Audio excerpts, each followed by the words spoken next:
कि यदि मंदिर में 100 बूढ़े बैठ के पूजा कर रहे हैं तो कोई बहुत बड़ी बात नहीं है, पर यदि मंदिर में बैठ के एक जवान व्यक्ति पूजा कर रहा है या भगवान का अभिषेक कर रहा है या आहार दान दे रहा है, तो एक जवान व्यक्ति को, एक यूथ को देख के 100 यूथ उसके पीछे धर्म करने लग जाएंगे। परंतु आज जो एक प्रॉब्लम सब मंदिर वाले फेस कर रहे हैं अथवा धर्मात्मा फेस कर रहे हैं वो ये है कि यूथ जनरेशन है, जो युवा पीढ़ी है, वो चाह तो रही है कि हम धर्म में आगे बढ़े,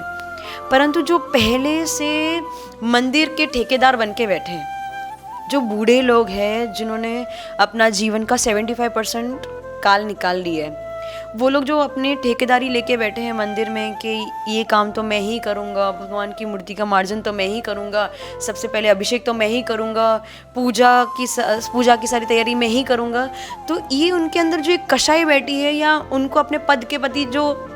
एक अभिमान या घमंड जो बैठा है, वो घमंड जो है वो किसी यूथ को आने नहीं देना चाह रहे हैं। क्योंकि यदि यूथ आ गया उनके स्थान पे तो उनकी जो गद्दी है वो छूट जाएगी,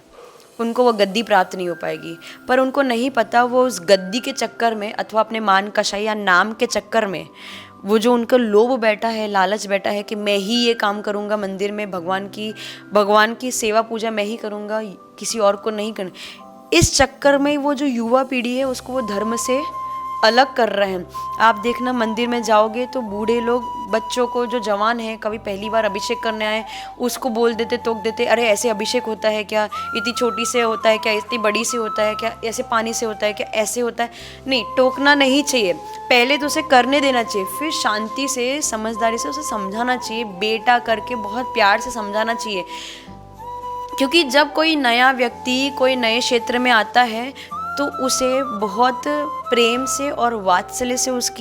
उसका स्वागत किया जाता है, और जब वो उसमें माहिर हो जाता है उसके बाद आप भले ही डांट दो, कभी छोड़ेगा नहीं। परंतु यदि पहली ही बार उसकी एंट्री हुई है मंदिर में और आपने पहली ही बार में डांट दिया तो वो दूसरे दिन से आना बंद कर देगा।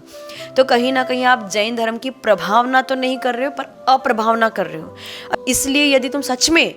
जैन धर्मात्मा हो और देवशास्त्र गुरु के सच्चे भक्त हो तो ये नियम कर लेना, प्रण ले लेना, प्रतिज्ञा ले लेना कि मैं कर पाऊँ अथवा ना कर पाऊँ, लेकिन मैं सारे जो नौजवान हैं, जो यूथ है, उनको आगे बढ़ाऊंगा। आगे जाके इस जैन धर्म का झंडा ये यूथ जनरेशन ही फहराएगी।